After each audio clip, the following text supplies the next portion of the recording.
We're going to have a quick panel, and joining Hikari Sugisaki, we'd also like to invite Dr.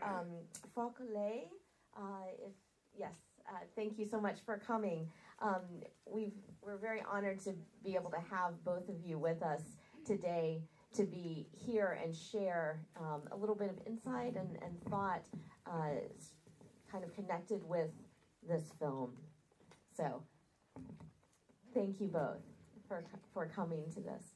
I wanted to start off just really briefly with you and this film, because I understand you're living in Los Angeles right now. You were born in Japan and you grew up in Chicago, but you actually went to Minnesota for college. Yes. So can you talk a little bit about your experience? Was your experience at St. Olaf what precipitated this? How did you find out about these stories?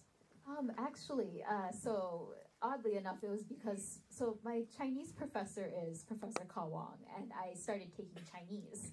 And so that was partially my first initial contact with my professor.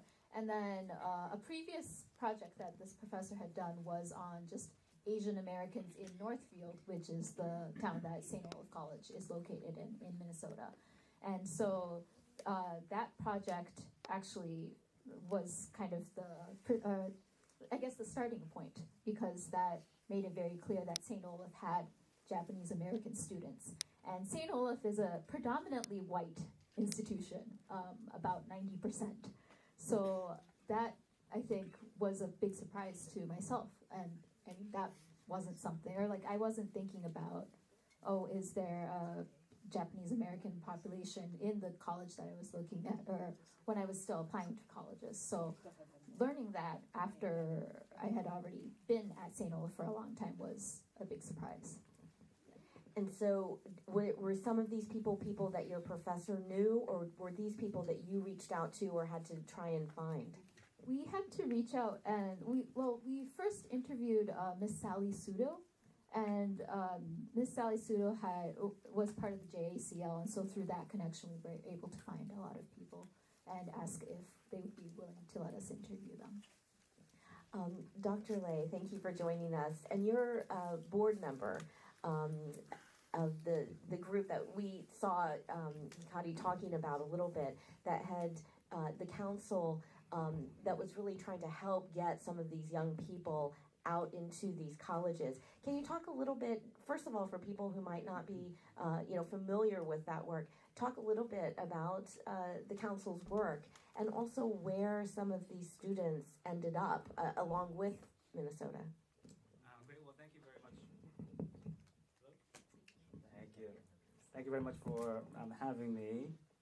So I was on the board for a few years of the Nisei Student Relocation Commemorative Fund, a scholarship program founded by Nisei, who were sponsored back in the early 40s, those who were interned and then sponsored those 4,000 plus students who were able to leave the camps and go to colleges, the 600 plus colleges, through the effort of the National Japanese American Student Relocation Council, a big effort that was led by the Quakers and also many other organizations, including many presidents of colleges.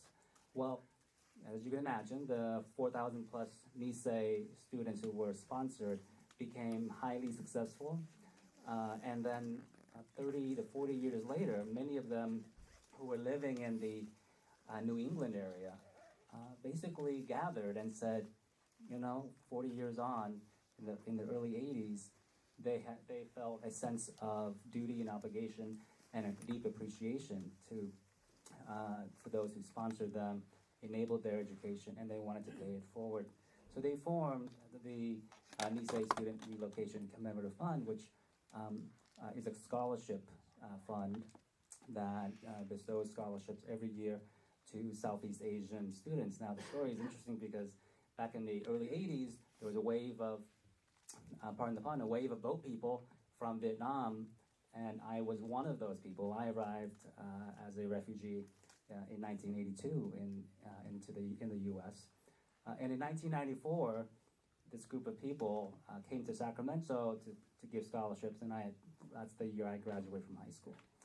And so 20 years after that, after I got the scholarship, I joined their board, and now the NSRC fund has been giving scholarships to Southeast Asian students all over the country, giving over $1 million worth of scholarships in 30 plus years. And this coming year, I believe they're going to be doing it on the East Coast. So they move around to different cities. I think this year they're going to be in Minnesota. Yeah.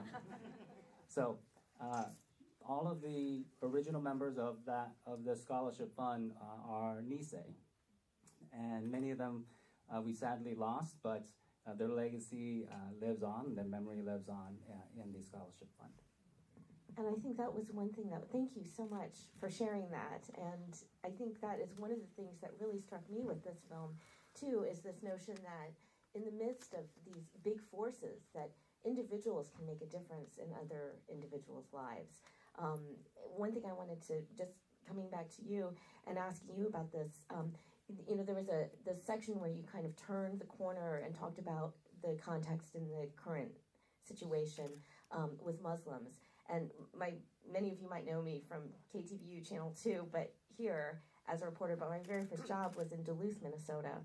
And I have relatives who are Japanese American who went to Minnesota after the war to St. Paul and Minneapolis. And one thing that also struck me is there's a lot of Muslims now in Minnesota, Somalian refugees and others. Have you had any screenings in Minnesota with this film? What has the reaction been? And have there been any kind of crossover between sort of Japanese American community and other communities there? So yes, we have had showings in Minnesota. I think this is probably the first time it's been shown out of the Midwest, with the exception of Wyoming, sorry. So the reaction generally has been mostly, oh, we never knew about this part of Minnesota. We never knew about this part of, I guess, American history. And you might have been struck by, oh, there's so much introductory material in this documentary. And that partially was because most people in the Midwest don't know about Japanese American internment. And I mean, even myself, I grew up in Chicago, and the amount I think that's used in textbooks is about a paragraph. So that, I think, speaks to how little most Midwestern people know about internment. And in regards to, I guess, other minority groups in conjunction with, I guess, context of current times, in addition with this documentary, somebody commented when we showed the film at Fort Snelling that, so the JACL, as well as other groups in Minnesota right now, are working to have panel discussions. So people who are very much open about saying, we don't want Muslim Americans here.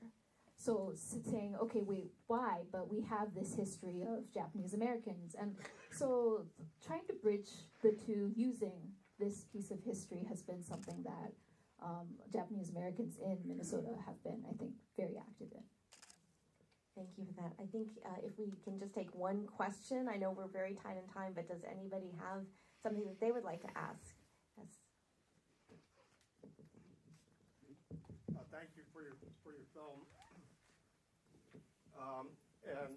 I just wanted to comment on the part at the end where you quote from the recent Supreme Court decision on the Muslim ban. I think you should be aware that saying that the Korematsu decision has been overturned by the Supreme Court is a controversial issue, and many people, including the attorneys who represented Fred Korematsu, believe that was not in fact the case. There was a good article by Don Tamaki in the Nichi Bei, which discusses this issue. So I think that's something you may want to look at, because although the Supreme Court Justice Roberts did state something to the effect that, well, Korematsu is overturned, but their decision in that Muslim ban case almost exactly repeated the Korematsu decision in relation to the Muslim ban. So their actions, I think, speak louder than the words. Indeed. Thank you very much. I think at this point, sadly, we need to continue on to the next group of films, but very briefly, is there another place where you're going to be screening this? Right now, there are no plans to screen it in other locations, but the research for this project has actually still been ongoing. Recently, I went over to the Hoover Archives to look at the records of the National Japanese American Student Relocation Council. So hopefully there will be future endeavors tied to this project that kind of looks at the angle of people helping and also individual agency. Yeah, the president is doing this, but so what? Okay, how do we as individuals move forward and try and move forward for what we think is right is, I think, something that is a possibility to consider. And how can people participate, help, support the scholarship fund? Sure, thank you very much. So this is a completely voluntary board. We have no employees. Pretty much there is an endowment that then we use the interest every year to give scholarships. So if you're interested in supporting the Nisei Student Relocation Commemorative Fund, you can go to Nisei Student nsrcfund.org.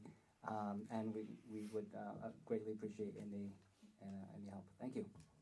Thank you so much. A big round of applause, please, to Hikari Sugisaki and Dr. Lei for joining us. And thank you for your comment and question, too. So appreciate that.